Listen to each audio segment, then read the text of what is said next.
Hello and welcome to the South Asia Chat brought to you by the Institute of South Asian Studies at the National University of Singapore. I'm your host, Ronojoy Sen, Senior Research Fellow at the Institute. It is said that there is always an election happening all around the corner in India. However, the assembly elections in 4 states and 1 union territory from end March to end April are important for various reasons. They will be a test of the BJP's dominance and Prime Minister Modi's continuing popularity, the BJP's ability to do well in areas where it traditionally had little strength, and finally, the capacity of regional parties to resist one-party dominance. To discuss the polls, we have with us Rahul Verma, who follows Indian elections and politics like no other. Rahul Verma is a fellow at the Center for Policy Research in New Delhi. He's also a PhD candidate in political science at the University of California at Berkeley. His book, Ideology and Identity, The Changing Party Systems of India, published in 2018 and co-authored with Pradeep Chibbar, develops a new approach to defining the contours of what constitutes an ideology in multi-ethnic countries such as India. He's a regular columnist for various news platforms and has published papers in Asian Survey, Economic and Political Weekly, Studies in Indian Politics, amongst others. Thank you, Rahul, for joining us today. Thank you, Ronojoy. Thank you for your kind introduction. Right. So let me go ahead with the first question. The coming elections are in East and South India, both of which until recently have not been particularly happy hunting grounds for the BJP. Let's first turn to the South. Why do you think the BJP has not been able to make a significant electoral impact in Tamil Nadu and Kerala, although it has formed government in Karnataka multiple times, and also made some recent inroads into Andhra Pradesh and Telangana? And do you see that changing in this election? Ronojoy, I think you're absolutely right that BJP in last couple of years, though have ventured outside its core base of North and West India into East, but South still remains out of bound for the BJP. And you're also right about Karnataka. They made they formed government now in Karnataka a decade ago. So this is the second time they have a chief minister. And they did well in 2019 Lok Sabha elections in Andhra Pradesh and Telangana. My sense is that in Kerala and Tamil Nadu in this election, BJP is not going to make any big splashes. And there are reasons for it, though they are trying and campaigning hard and everything. In Tamil Nadu, they are a junior partner to AIDMK front, which is the incumbent government, 2 times incumbent government. Out of 234 assembly constituencies, BJP is only contesting 20 seats, so less than 1/10 of the house. So in that sense, if AIDMK does well, BJP will get an coattail advantage. They also might do well, but given they are contesting few seats, I don't think they'll be very critical to either the government formation or AIDMK not doing well. In Kerala, BJP has been slowly increasing its presence. So for last 2-3 elections, they have managed to basically break the glass ceiling of being just single digit in vote shares. So they have now managed to be in double digits for last 2 to 3 elections. They are around 15%. In last assembly election, it was the first time when they managed to win one MLA. So that was basically opening the account in Kerala Legislative Assembly. And they have got the famed Metroman E. Sridharan as one of their candidates in the state. So they are doing a couple of bits, but I think even there, BJP will face difficulties crossing 20% vote share mark this time. So, and there are reasons why both in Kerala and Tamil Nadu, BJP will face troubles. In Kerala, there are demographic disadvantage that BJP faces.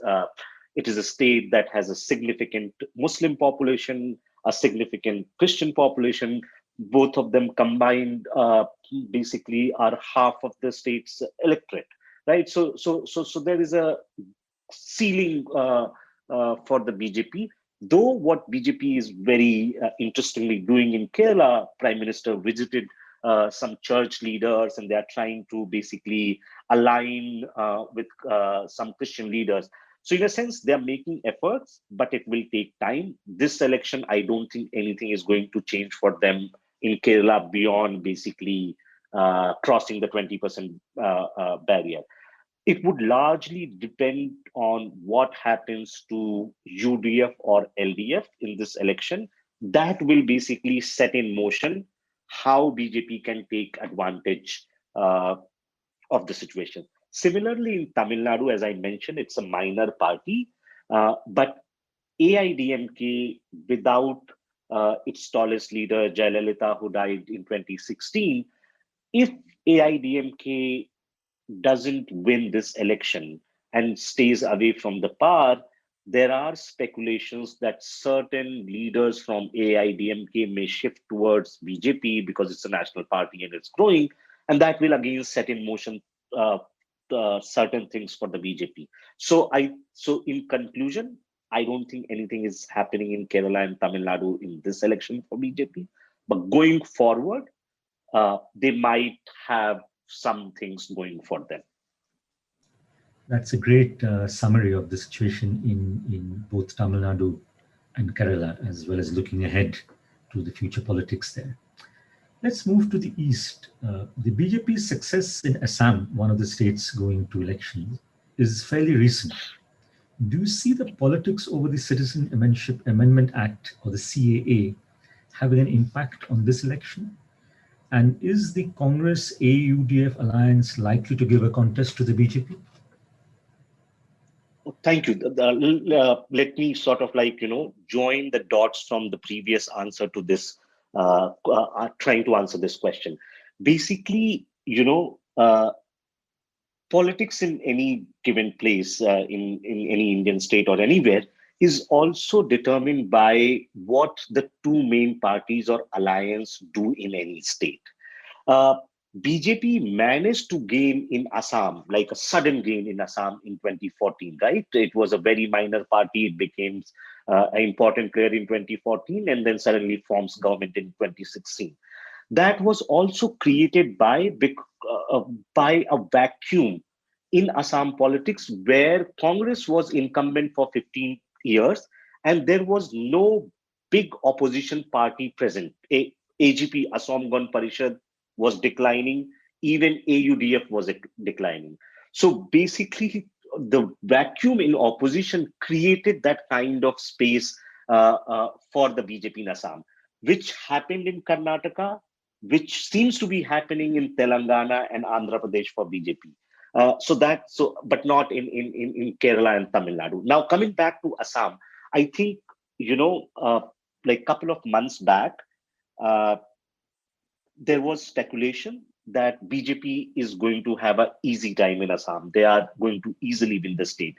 That might still happen, but that calculation or that conclusion was largely driven by two things. One, the disarray in the Congress party, and especially after the death of former Chief Minister Tarun Gogoi, it seemed they lost the tallest leader and things are not going well for them. And second, the alliance with AUDF suggested that there is a now, of course, Congress and AUDF will bring the Muslim votes together, but it will also create a religious polarization, one on the question of language and one on the question of religion. Both these things basically shape up Assam's politics. AUDF is largely a party of Bengali Muslims, whereas AGP in its earlier avatar used to get votes of both Assamese Muslims or Assamese Hindus. BJP, when it enters in the state, it basically combines the Assamese Hindus and Assamese Hindus and Bengali Hindus. So that's their social coalition. In its effort, what it managed to do, painted only Muslims as the outsider, right? Like in Assam's politics, and people who study Indian politics know that like regionalism was very, very important factor in Assam in 1980s and 1990s. In fact, Assam Gan Parishad was born out of such a regionalist, in fact, in certain parts, violent movement.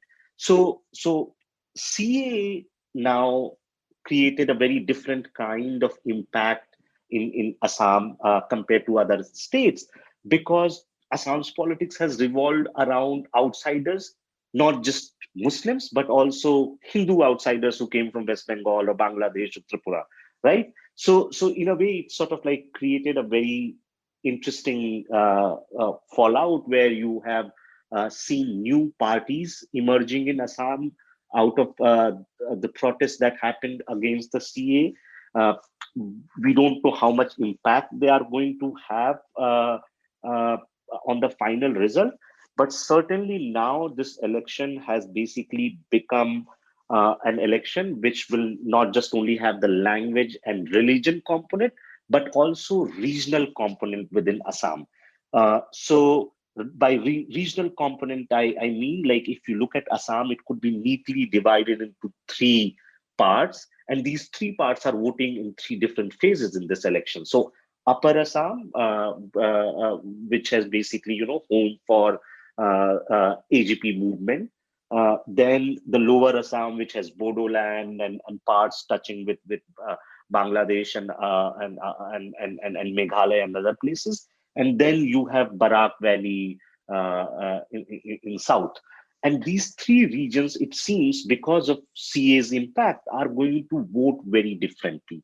And that's why now new opinion polls are suggesting that election could be actually very, very close. And I do think, like, even if in seats election goes one side, vote shares are going to be very, very close, because in Upper Assam, BJP is likely to do well, and in the other two regions, because of this the coalition with AIUDF, plus another Bodo party, so BPF, Bodoland People's Front, which was earlier in alliance with the BJP, has now joined the Congress AUDF alliance. So they will have some impact in the Lower Assam.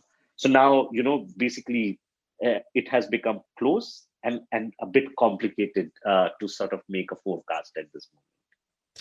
Thank you, Rahul, for mapping the electoral terrain in Assam, which is, of course, always very complicated.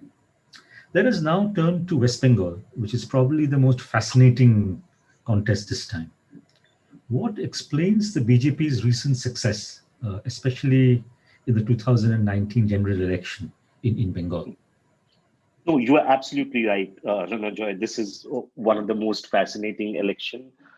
In fact, the coverage about West Bengal, or like everyone is talking so much about West Bengal that all other states, the three we discussed, Kerala and Tamil Nadu and Assam, are not getting that much space in media and elsewhere. And perhaps there is reason for it. It seems that Bengal results, in a way, are going to shape or affect the national polity till 2024 election. Either like results may go either way. If TMC manages to save the fort and come out as a winner, it will give a new vigor to the opposition and regional parties who have been holding forts in some states against the BJP's expansionist impulse. And if BJP wins, then the Eastern Front has been completely breached. BJP now basically runs government in most of the states of Eastern India. And I think the tremors will be felt across the Bay of Bengal sea coast, where we've been talking about Andhra, Telangana, Tamil Nadu, and also Odisha, where BJP made some gains in 2019 elections. So either way, it will basically shape the polity on that coast. The second point, which is very important, and you asked, how did BJP suddenly became an important party in West Bengal? Pre-2014, BJP used to get 3, 4, 5%. In 2014, they managed to get around 15%, 1, 2 seats. And in 2019 election, in a span of 5 years, they became a party which came close to defeating the Trinamool Congress. They got 40% of vote share. How did this happen? I think there are a couple of factors. First, the left front, which ruled West Bengal for almost 3 decades before Mamta, uh, in a way collapsed. And a large part of religious minorities of left front basically moved towards Trinamool Congress headed by Mamta, and a large part of Hindus, especially scheduled caste and scheduled tribes, the lower caste, moved towards the BJP. This happened because of, and that's my like analysis. Some may not agree with it, which is Mamta's desire to decimate left. Again, what we were talking in Q1 and Q2 created a vacuum. She vacuum on two fronts. Basically, she wanted to not only defeat left but decimate left. So in her efforts, it basically opened up two fronts. The first front opened up new mobilizational axes.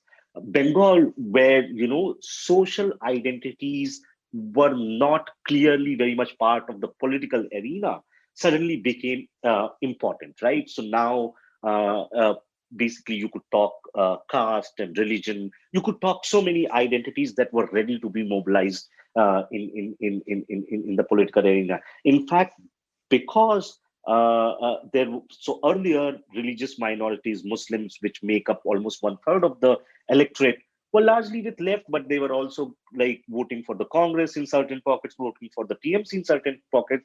But once they all basically came behind in support of Mamta, which was in 2019 around 70% of Muslims voted for Mamta and TMC, it created a counter polarization among Hindus, right? So one mobilization axis was opened on the religion front. Second, because you decimated Congress, you decimated left, uh, in a parliamentary system, people will always be looking for alternative. So that vacuum created the space for BJP to grow in between 2014 and 2019. On top of that, in 2018 panchayat election, it seems that TMC basically went overboard to control these panchayats. Almost 1/3 of the seats in local body polls were uncontested and largely won by TMC cadres or politicians associated with the party. So it created sort of further sense of domination by the left. Finally, I think in last couple of years, uh, there are massive charges of corruption by local TMC cadres, where welfare schemes, money for cyclone relief, and other things did not reach to people. They were cornered by what is now, this term which Prime Minister and many other people use during rallies, that syndicate basically siphoned off all the resources. And somehow BJP has been able to convince that there is also a religious angle to it. So a combination of all these things basically helped the BJP to rise in the state. Thank you, Rahul, for again laying out the different elements in what is obviously a very complex story behind the rise of the BJP in West Bengal over the last 5 or 6 years. Finally, let me ask you a question on the gap. The normal gap in the BJP's performance between the Lok Sabha and assembly election holds, the Trinamool Congress is likely to win. Do you see that changing? You've outlined certain elements of answer to this question in your earlier answer, but I just wanted to sort of push you on this a little bit further. So let's start with what can happen in Bengal. I think BJP, so despite this gap where BJP does really well in Lok Sabha election and comes down by 8 to 10 percentage points in assembly election, despite that gap, like if you try to understand Bengal election from that angle, then of course TMC looks like the winner. But what we are talking about is average departure. We are not talking like Bengal 2021 is not an average election. It's going to be an exceptional election in that case. It's right. An exceptional election always sort of like depart from average generalization. I'm not saying BJP will win. BJP may certainly lose this election. TMC can come out a bigger, but TMC won't win Bengal if they win in a big way. They can at best manage to save the state. If BJP wins, there is a possibility that BJP will win big, basically sweeping the state. So you can't rule out a Tripura-like situation for BJP in Bengal. It's an exceptional case. BJP can basically, march in and sweep the state. I won't be surprised at that. I will be definitely surprised if Mamta wins big. That's the point. I think, there's a gap, but that gap is just an average thing which does not translate into assembly election. But I think there is a larger question which we need to think about. This gap has been used to say many things about what is happening in national and state arena. Think from this other way, right? BJP basically pushes itself in Lok Sabha elections so much that even when it falls in state assembly elections, it has created a new normal for itself in that state.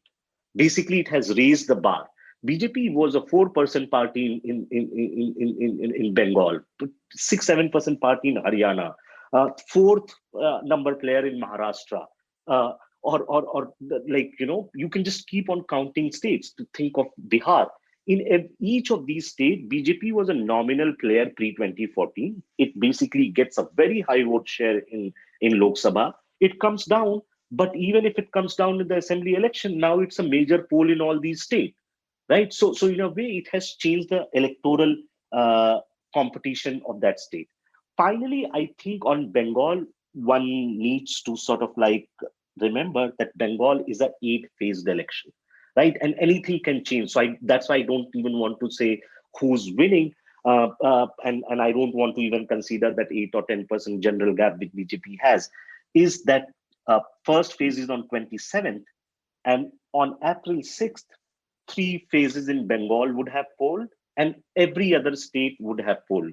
Tamil Nadu election over, Kerala over, Puducherry over, Assam over. BJP as a national party, what it is going to do after April 6th?